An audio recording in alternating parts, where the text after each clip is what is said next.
A graça e paz de Jesus a todos os irmãos e irmãs que nos acompanham para mais esse estudo aqui no nosso programa Escola Bíblica. Seja muito bem-vindo e desde já eu já te peço para você compartilhar esse link para outros estudantes, outros amantes da Palavra de Deus, para que a gente possa estar junto aqui ao vivo nesse programa, estudando mais uma lição da nossa série Alegrai-vos, estudos na carta de Paulo aos Filipenses. Hoje estamos chegando ao quarto estudo, Esperança em meio à dor. E não sei o que você ainda está fazendo sentado que não compartilhou esse link aí com seus amigos, com seus irmãos, para juntos assistirmos aí. Compartilha no seu Face, no Insta, no WhatsApp da sua igreja, da sua família, e vamos juntos estudar a Palavra de Deus hoje que chegamos a esse quarto estudo. E a gente começa daqui a pouquinho, depois da vinheta.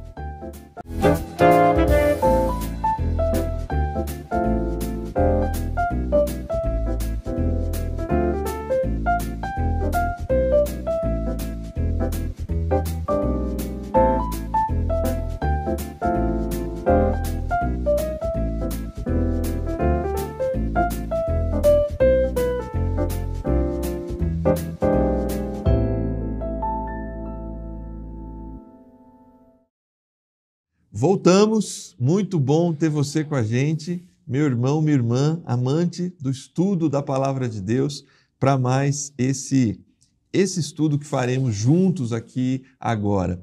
Paulo, ele está preso em Roma quando escreve a carta aos Filipenses. Tudo indica que Paulo está indo já para o seu quarto ano de prisão domiciliar, e isso para um homem que sempre esteve em viagens, que passou boa parte do seu ministério em navios, em estradas, em cima de um cavalo, andando com os seus amigos, sua equipe. Isso, com certeza, traz ao seu coração muita dor. Temos estudado até aqui, ao longo dessas lições, que Paulo encontra razões para manter a sua esperança, para manter a sua alegria, para manter a sua confiança em Deus, independente das circunstâncias, pela maneira como ora, pela maneira de perceber que mesmo em algemas o Evangelho está livre e continua avançando, a maneira como ele apresenta essa carta como uma carta da alegria. Será que eu e você temos conseguido encontrar esperança mesmo em meio à dor? 4 anos, irmão, 4 anos, irmã, 4 anos de um sofrimento que lhe causa expectativas, como estudaremos hoje, que talvez não são das melhores. Está chegando o momento do seu julgamento.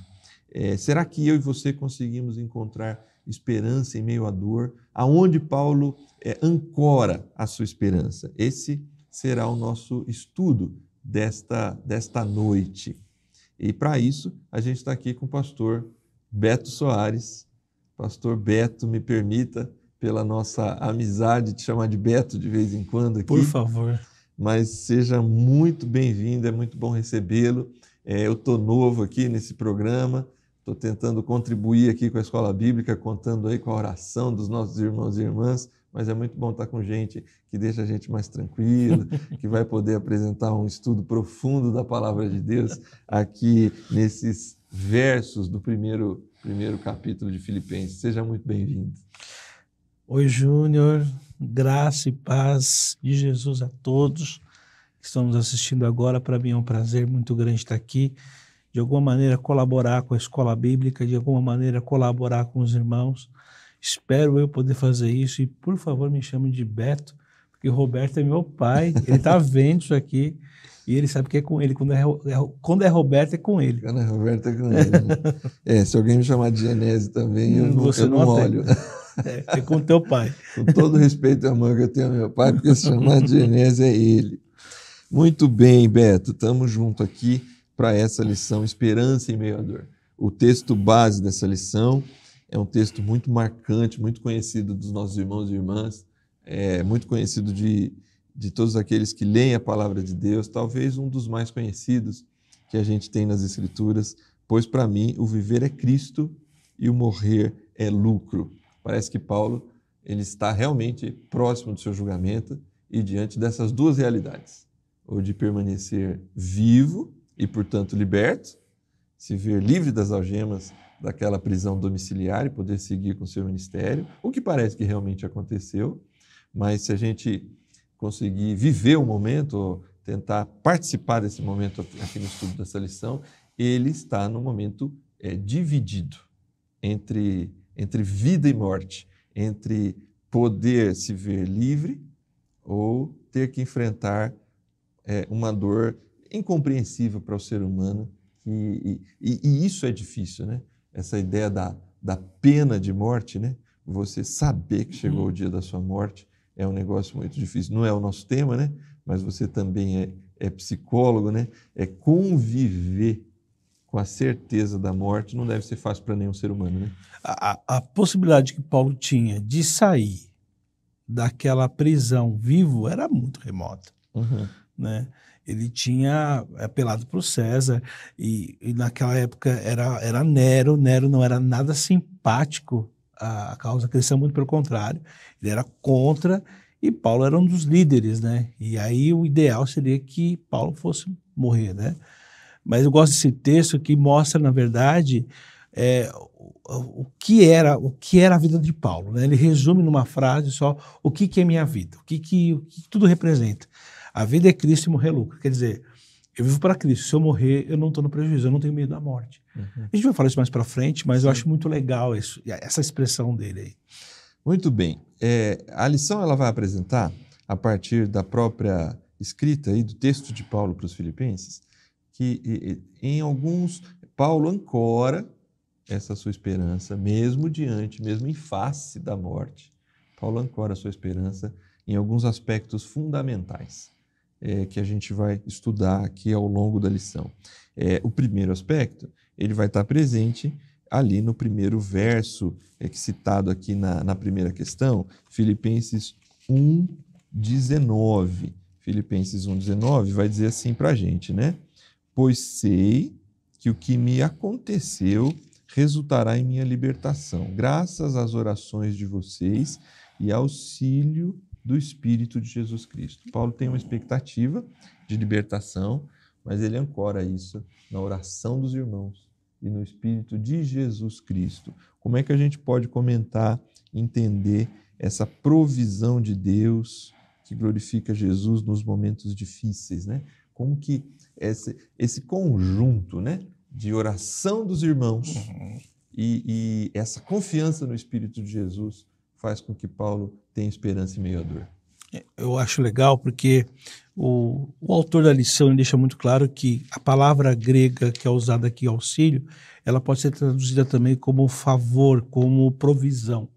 E aí se eu coloco aqui, ao invés de versículo 19, ao invés de auxílio, colocar provisão do Espírito Santo, Espírito de Jesus Cristo, na verdade, igual na minha tradução, mostra que ele é sustentado pelo Espírito Santo naquele momento. Sustentado em quê? Não é isso que a gente está falando. Ele está com uma perspectiva de morte terrível. Ele fala, vou morrer, daqui eu não vou escapar. Então, o que faz ele continuar escrevendo a carta, pastoreando por carta a igreja, pregando para aquele cara que está acorrentado, aquele guarda pretoriano que está acorrentado, e a gente sabe que ele prega para a guarda, lá no finalzinho vai mostrar que a corte, os que estão na corte, saúdam os irmãos de Filipos, quer dizer, imagina, né? O que faz ele não desistir é essa provisão que o Espírito Santo concede a ele de vida mesmo. Isso é incrível que assim, o Espírito Santo concede para ele forças para ele encarar aquele momento.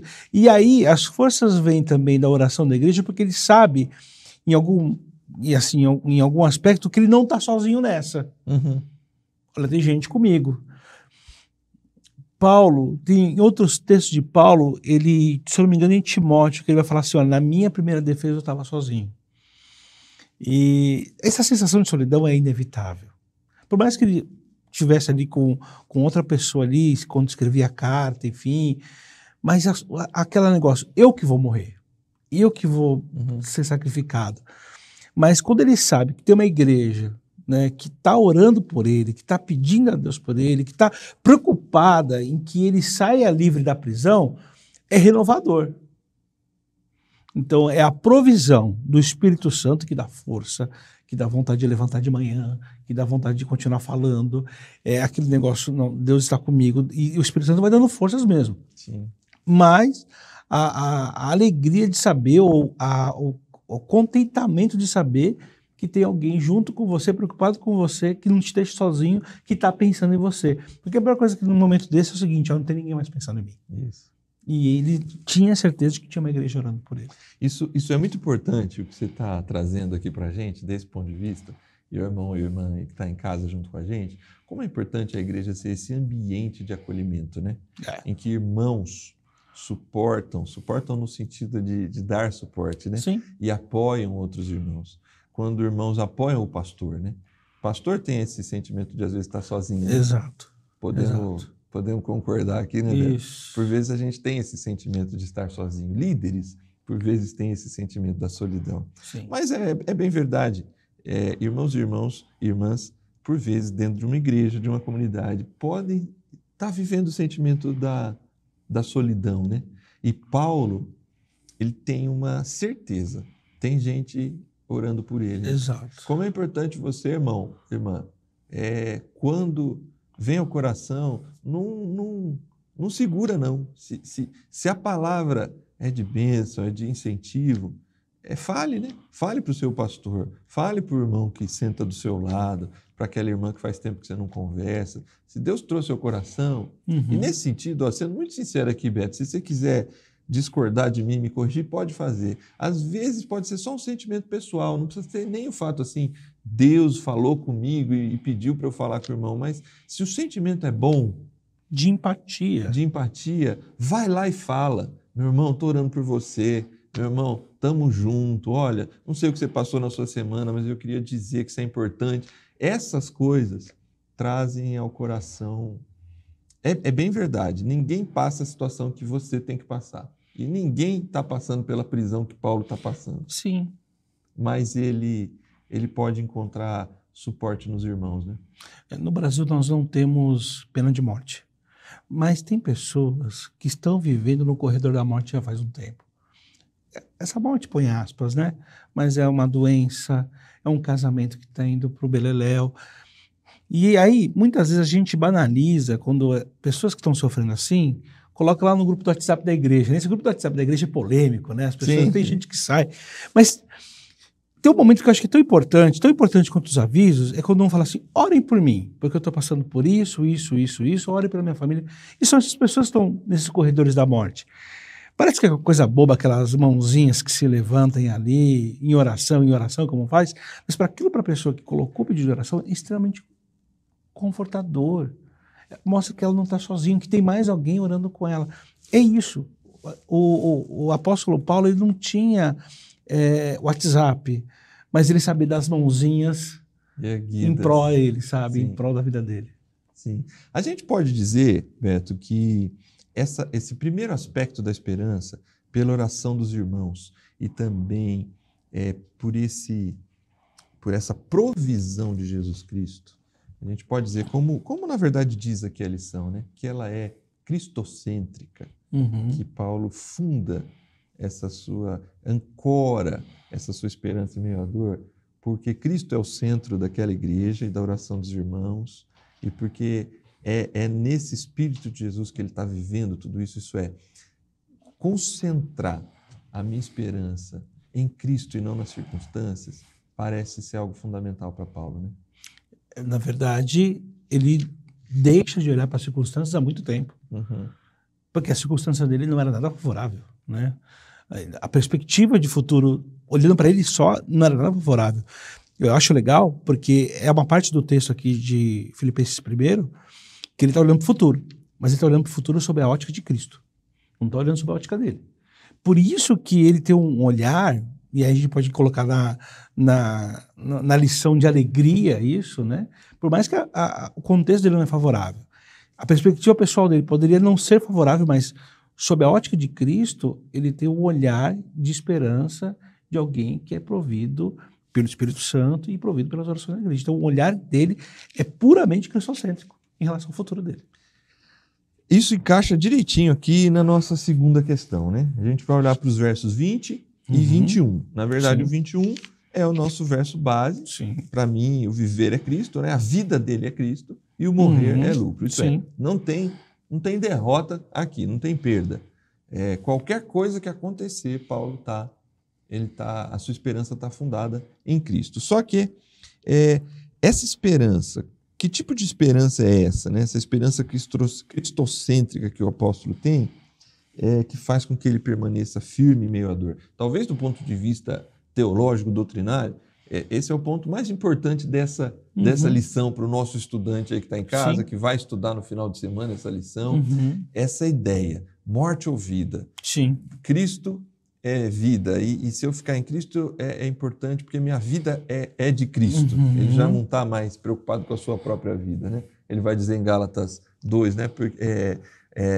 Que a vida dele agora não é a vida que ele vive na carne, né? Mas é a vida que ele vive por meio de Cristo. Mas aí ele também acrescenta a questão da morte, que ele não teme. Talvez esse não temer a morte não quer dizer que talvez não bata aquele frio na barriga se ele tivesse que passar pela guilhotina. Mas a morte não é a palavra final, né? Como é que é essa esperança de Paulo aqui que a gente encontra nesses versos? É legal que ele começa, pelo menos a minha tradução está assim, né? Aguardo ansiosamente e espero que em nada serei envergonhado. Eu tenho uma grande expectativa de que eu não vou ser envergonhado. Então, essa é a premissa dele. Eu não vou passar vergonha, né? Por quê? Porque eu sei que o Cristo vai ser engrandecido pelo meu corpo, quer pela vida, quer pela morte. Quer que eu continue vivendo, quer que eu saia daqui liberto, quer que eu morra pela condenação que César pode me dar, né? O legal daqui é que ele usa o corpo dele, a vida dele, para engrandecer o nome de Cristo. Então a minha vida serve para isso. Eu tenho um propósito. Aí ele vai afirmar: o viver para mim é Cristo. A minha vida serve para Cristo. No entanto, quando ele vai falar da morte, ele não é um cara que deseja a morte, mas ele é um cara que não está desesperado frente à face da morte. A probabilidade era altíssima. Não é igual aquela probabilidade, será que tem a doença, né? Você vai morrer, mas tem a chance de você... Não, dele era quase certo que César ia mandar a cabeça dele rolar, né? Mas ele falou, não estou com medo frente a isso. Lógico, frio na barriga, não é uma sensação nada boa. Ele estava, olha, que bom, vou morrer. Não, nada disso. Mas ele falou assim, mas aqui, olha, a morte não é o ponto final, não é onde acabam as coisas. O morrer para mim é Cristo, o morrer para mim é ganho, porque ele tem as convicções dele em relação à fé dele em Cristo Jesus. Então, isso é muito importante para Paulo. Paulo ele sabia o que ele estava fazendo e sabia onde ele ia estar. Seja liberto, amém. Morrer, ótimo. Então, vou aguardar a volta de Cristo aqui, em paz, tranquilo, porque eu sei que a minha fé me dá essa tranquilidade. É interessante, você reforçou, né? O verso 20, ali eu volto nele, aguardo ansiosamente espero, né? A revista atualizada da Almeida fala grande expectativa, né? É uma forte expectativa. É a ideia assim, Paulo, essa esperança é uma ideia para Paulo, é quase como se ele tirasse seu corpo da realidade presente e da situação. É difícil até de explicar essa forte expectativa, porque ele tira completamente a sua emoção do presente.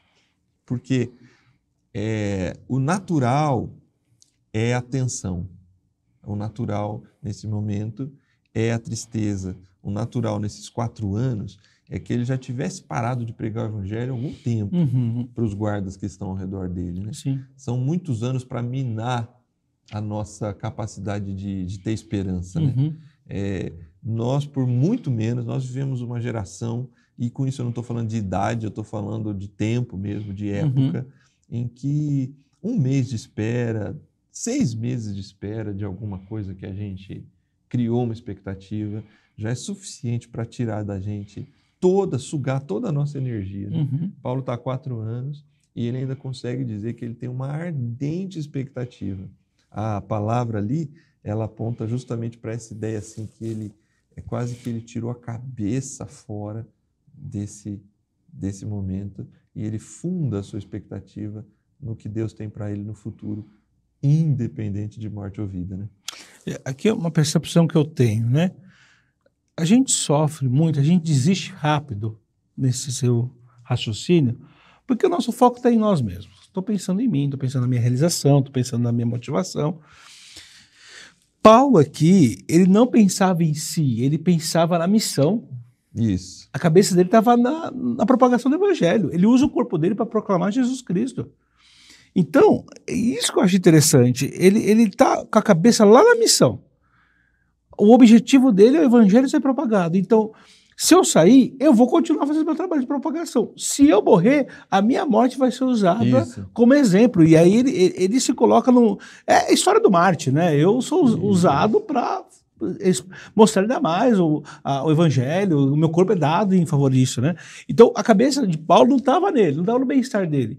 E isso deixa claro, ao longo do livro de Filipenses, a gente vai ver isso aqui na lição, a cabeça dele não está focada no bem-estar dele. Ele está focado na missão na qual ele deveria cumprir até o último dia, até o último segundo de vida dele. É muito legal essa sua percepção que você traz para os nossos irmãos, porque ele realmente, essa ideia do mártir, né? É assim, ele está preparando inclusive aquela igreja, né? Sim. A minha morte não é para tristeza de vocês, né? Imagina só, o pastor morre. A igreja fica arrasada. Isso. Ele está falando, não fiquem arrasados, continuem. E sigam. Exato. Mesmo que essa morte seja pelo império aqui, de uma forma até injusta, mas que vocês não desistam do nosso alvo, né? Isso. De fazer a missão, né? De incluir mais pessoas no reino, né? Já foi lição anterior aqui, mas o progresso do evangelho nunca sai do coração de Paulo, né? Não. Eu e você, a gente conversa muito disso em outras circunstâncias, né? Quando olhar o texto sobre essa, até dá vontade de escapar do tema da lição, porque quando a gente olha o texto sobre essa perspectiva, você vê um homem consumido pelo avanço do evangelho. Pela missão. Pela missão. Vivendo aquilo. Muito legal. Mas voltando aqui, senão a gente vai mudar de programa, vai escapar, né? Vai mudar de programa.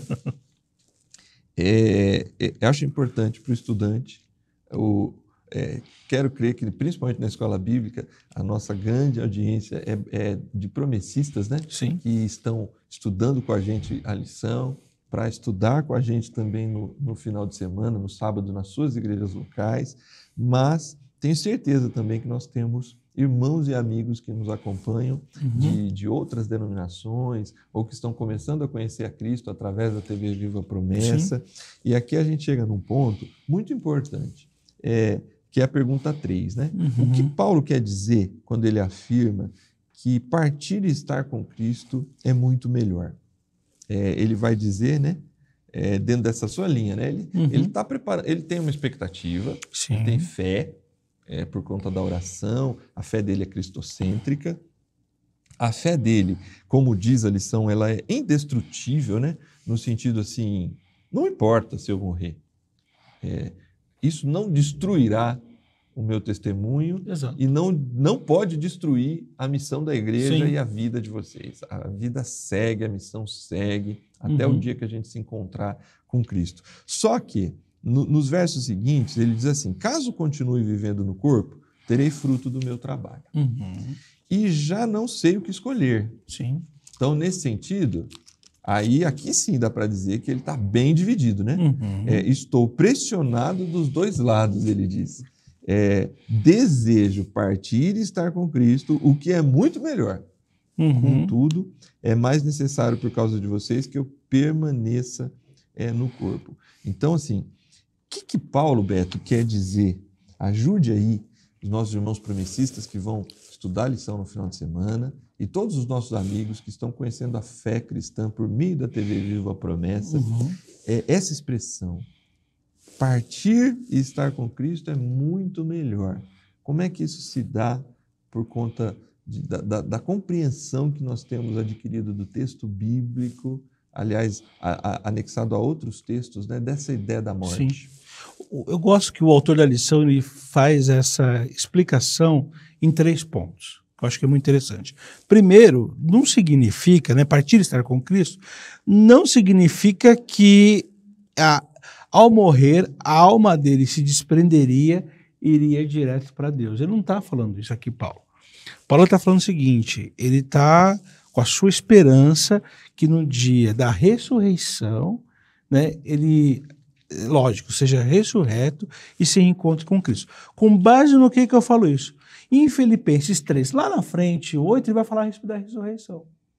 Não só em Filipenses, 2 Coríntios, 1 Tessalonicenses 4, ele vai falar da ressurreição, ele é muito específico, né, da ressurreição, do último dia, deixa isso muito claro. Então, Paulo não está contradizendo algo que ele está falando lá na frente. Ele está falando o seguinte, olha, eu não estou... ele não está falando que a alma dele iria para o céu. Muito pelo contrário, ele está falando o seguinte, olha, eu tenho convicção da ressurreição, eu tenho convicção que se nem a morte pode me separar de Deus, que é o segundo ponto que o autor elenca na lição.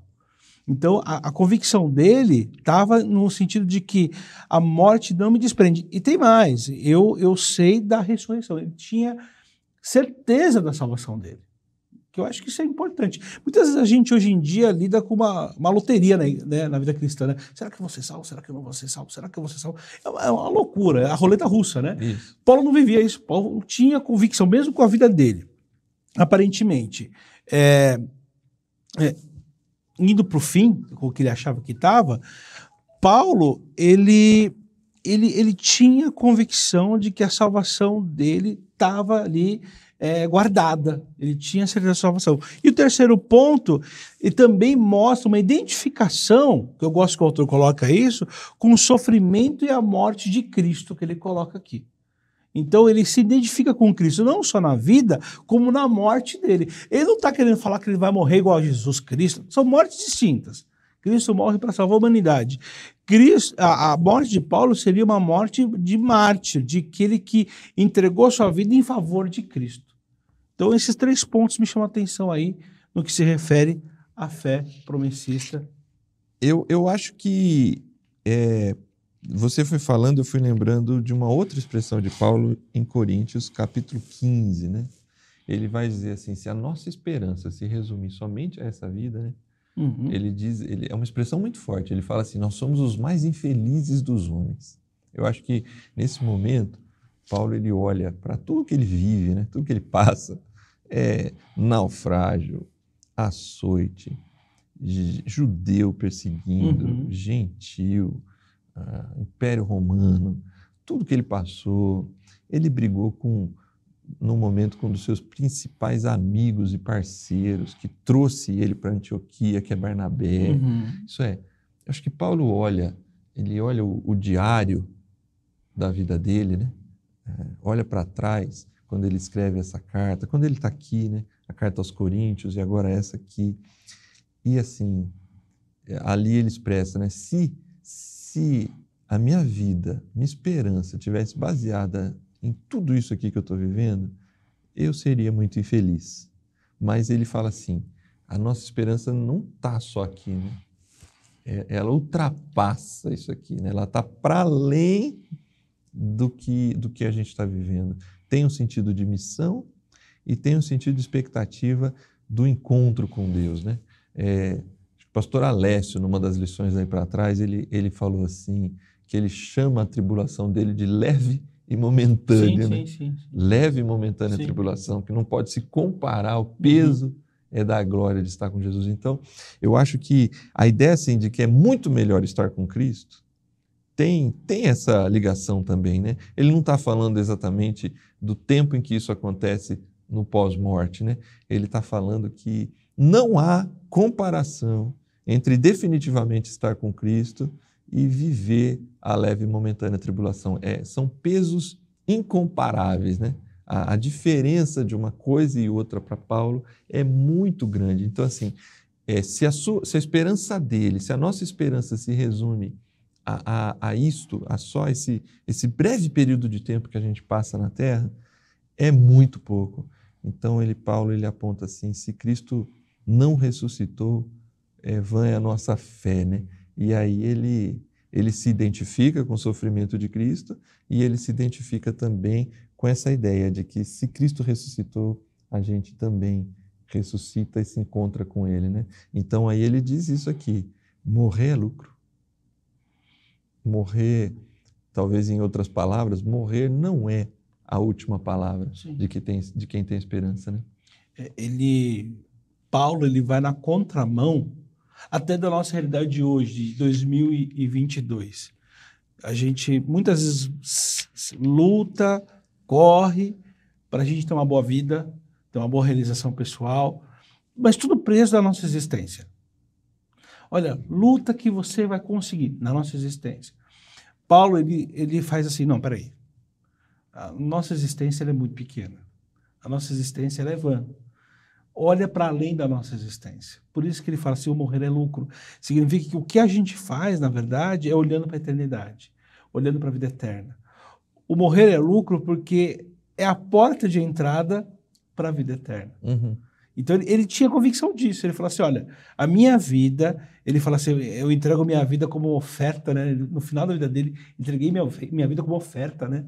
Diante do Senhor, porque ele sabia que a entrada dele, através da morte, essa entrada, ele teria entrada para a vida eterna. Então, é muito mais do que correr para ter uma boa vida aqui, correr para ser reconhecido aqui. Não, é você usar essa pequena existência que você tem aqui, olhando para a vida eterna que está reservada em Cristo Jesus.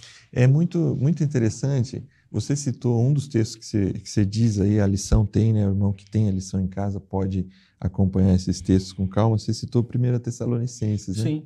4:14 é um dos textos que estão aqui na nossa lição.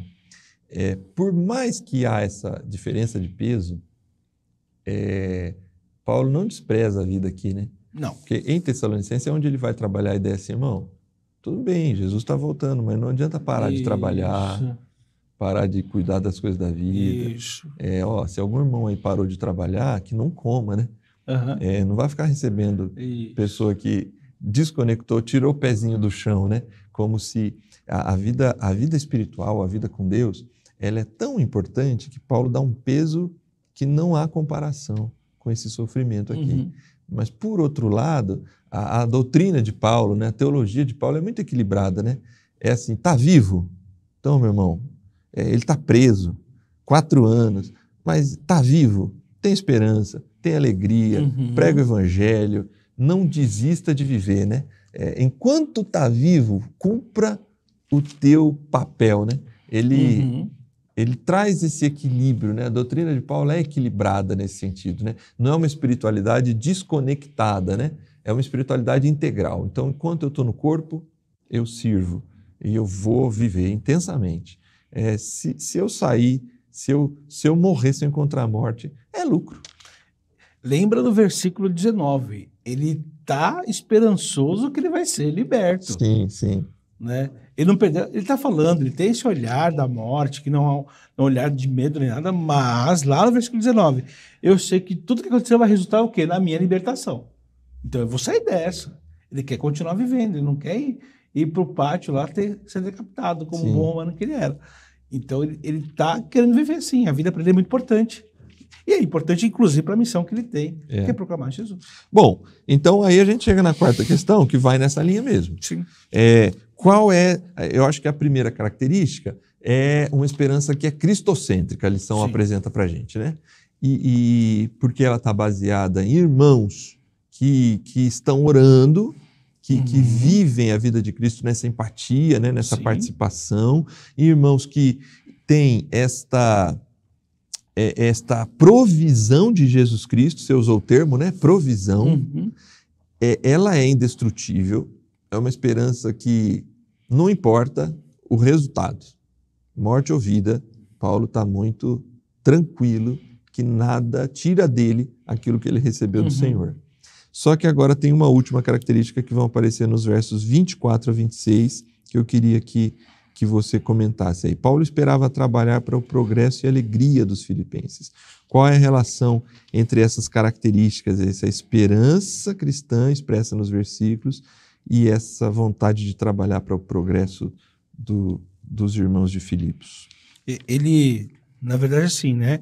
Ele tinha esperança de sair da prisão e sair para trabalhar. Ele deixa muito claro, olha, se eu continuar vivo, lá que tá aqui, inclusive estou citando o próprio texto da lição, Filipenses 1:22, se eu continuar vivo, posso trabalhar e produzir fruto para Cristo. Quer dizer, se eu estiver vivo, vou arregaçar as mangas, eu vou em frente. Então, ele não estava desejando a morte, não. Ele estava bem resolvido com a morte. São coisas bem distintas nesse aspecto.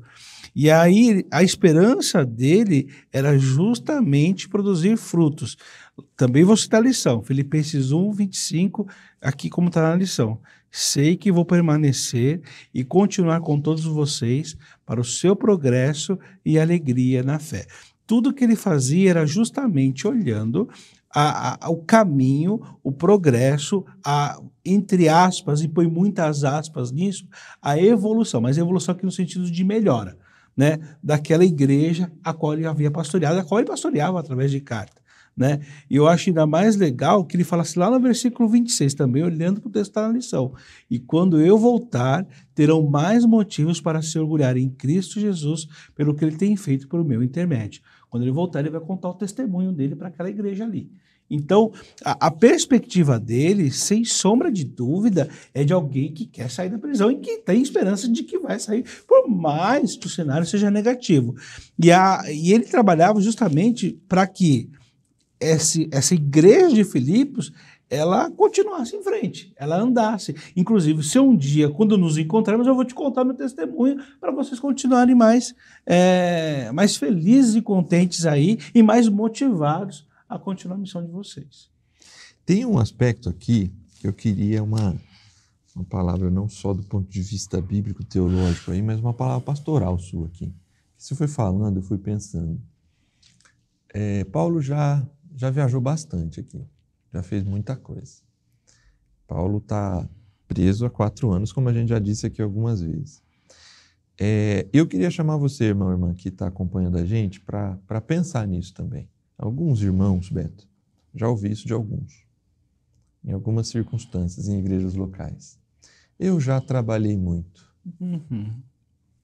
E eu já sofri bastante nessa igreja. Uhum. E aí, quando encontra um momento de paz, o que ele quer não é mais trabalhar. É assim, o que eu tinha que fazer, eu já fiz. Uhum. Eu acho que, por vezes, essa postura, primeiro, parece que não combina com a postura de Paulo, né? Que vai até o último dia. Ele vai até... Está escrevendo para Timóteo, ele está dizendo, combati o bom combate, guardei a fé, cumpri a minha carreira. Mas ele diz isso, ele não está há 10 anos da sua morte, né? Ele está assim, sabendo, se amanhã eu morrer, eu fiz tudo que estava ao meu alcance. E está pedindo para Timóteo trazer livro e pergaminho para ele, que eu quero continuar fazendo as coisas. Então, assim, irmão, irmã, e eu queria te ouvir, Beto, você falar com os nossos irmãos e irmãs também. Por vezes, eu acho que essa nossa postura de eu já fiz demais, eu já estou cansado demais, agora eu não... Óbvio, tem um lado que é assim, estou dando espaço para as novas gerações trabalharem, isso ótimo.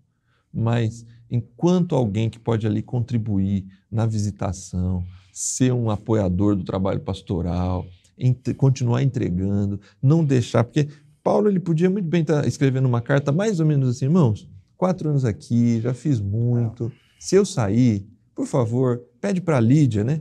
A primeira irmã de Filipos. Isso. Pede para a Lídia preparar uma casa aí para mim em Filipos, que de todas as igrejas que eu já pastoreei, que eu já passei, plantei, é a cidade que meu coração mais arde, são vocês, e eu quero descansar aí em Filipos, uma cidade também romana, né? Sim, ele é um cidadão romano. Então é o lugar ideal para Paulo encostar a vida dele ali e falar, já fiz demais. Beto, ajuda a gente aí nessa palavra pastoral para os nossos irmãos, com essa, que acabam tendo essa mentalidade tão diferente do coração de Paulo. Eu vejo 2 aspectos aí. O primeiro aspecto é que a missão, o trabalho, sempre vai precisar de gente trabalhando. Ela só vai ser concluída em um momento, na volta de Cristo. Até lá vai ter gente precisando, sendo evangelizada, aconselhada, acolhida. Tem vários aspectos do trabalho cristão que eu posso fazer. Olha, eu não sou bom de pregar o evangelho, mas sou ótimo para acolher, entendeu? E isso, independentemente, se eu já trabalhei há muitos anos, e quanto mais tempo eu trabalhei, eu sou melhor para acolher, diga-se de passagem, e para aconselhar também. Deveria ser, né? Deveria ser, assim, a vida ensina isso. Então, o trabalho, ele sempre vai ter muito. Ah, não tem mais, eu não trabalho mais porque não tem mais espaço nessa igreja para mim. Não, depende do que você está olhando. Talvez você não tenha o cargo, né? Ou você está olhando para o lado errado do trabalho. Existem outras coisas que não são feitas. Então, o trabalho, ele tem essa demanda. E aí, tem uma coisa aqui que Paulo fala que eu acho que é fundamental. A provisão do Espírito Santo. Paulo, ele tem uma fala esperançosa, não porque ele era bem-humorado, motivado, para frente, otimista, mas porque o Espírito Santo provia. E essa provisão do Espírito Santo não era só para ele suportar a prisão, mas como também para ele continuar após a prisão. A provisão do Espírito Santo, ela não é finita. A provisão do Espírito Santo, ela não é limitada ao nosso otimismo, mas ela é algo que vem para nos empurrar e ir em frente. Então, o trabalho não dá... Se eu parasse e falasse assim, puxa, eu trabalhei demais, eu estou cansado, então me permita falar. Então, na hora de buscar na fonte certa, que é o Espírito Santo. Buscar forças do Espírito Santo, Amém. Buscar a provisão dele. Temos pastores com bastante idade, que já estão aposentados há muito tempo, que não deixaram de aconselhar, não deixaram de acolher irmãos quando chegam na igreja. Tem uma igreja que às vezes eu posso ir, e quando você entra nessa igreja, tem um pastor mais idoso para te receber. Eu acho muito legal aquilo. A gente cumprimenta, bacana, assim, muito legal o jeito dele, né? É um pastor idoso, já se aposentou, já faz um bom tempo, mas não deixou de acolher pessoas, não deixou de cumprimentar as pessoas, não deixou de olhar para as pessoas. Busca a provisão na hora certa. Ah, vou parar de trabalhar porque não tem mais o que fazer nessa igreja. Você está olhando só para o lado, tem que olhar para mais coisas. Tem muita coisa para se fazer na igreja. Então, é justo, às vezes a gente, que é o pastor de igreja, fala, olha, eu vou sair da frente da igreja, ok, tem o período de aposentadoria, mas eu não posso sair da missão que Deus me deu, entendeu? Eu tenho convicção nisso, que Deus nos dá forças e nos capacita para atuar em posições diferentes ao longo da nossa vida e de acordo com aquilo que a gente pode entregar para Ele. Amém.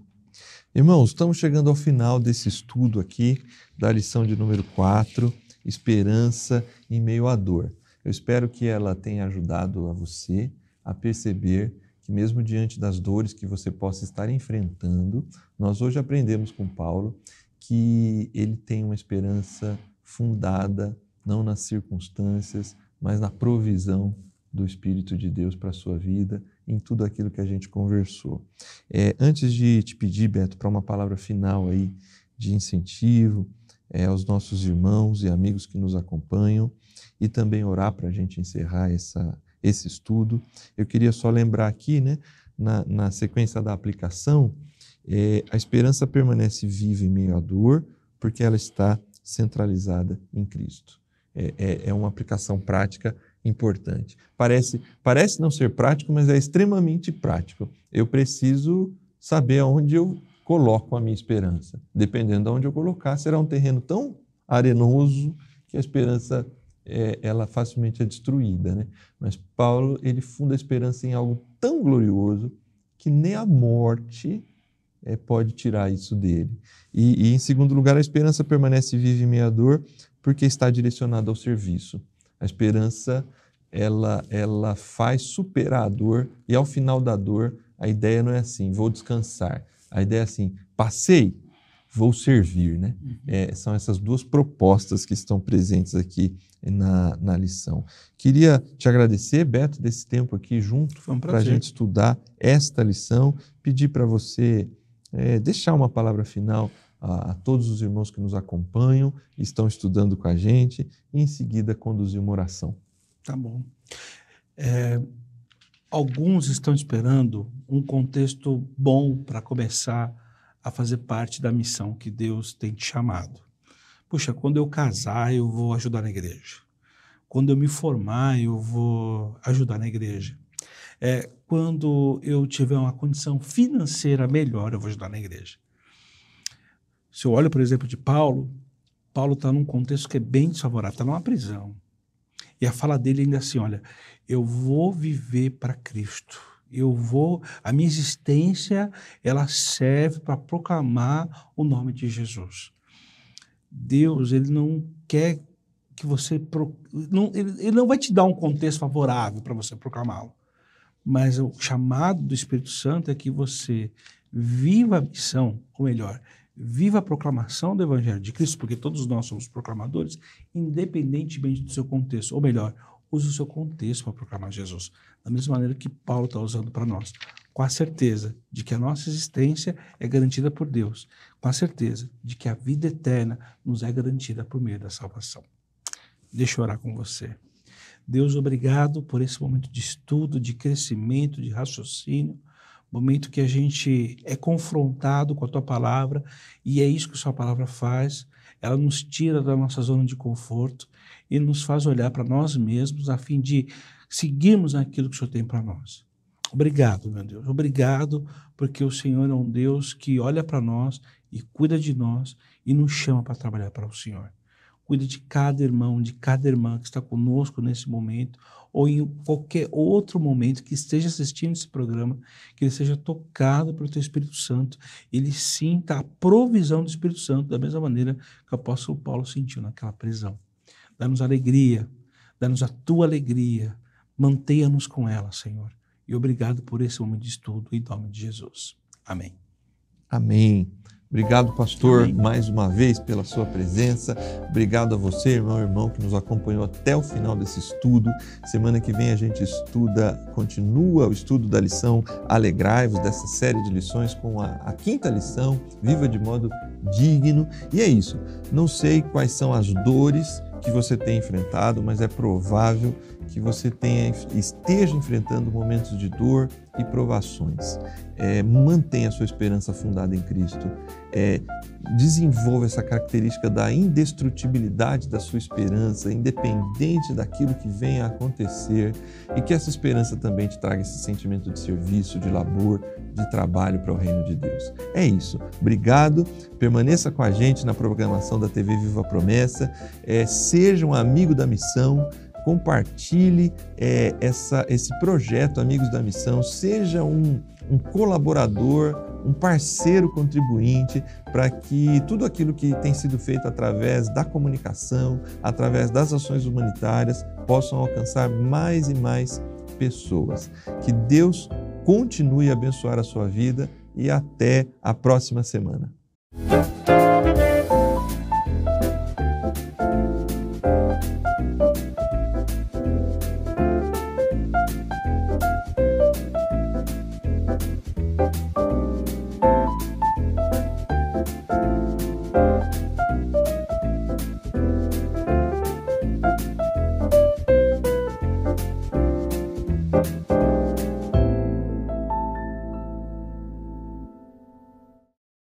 Você já conhece o projeto Amigos da Missão? É muito importante você que tem acompanhado a programação da TV Viva a Promessa conhecer, se você ainda não ouviu falar sobre o Amigos da Missão.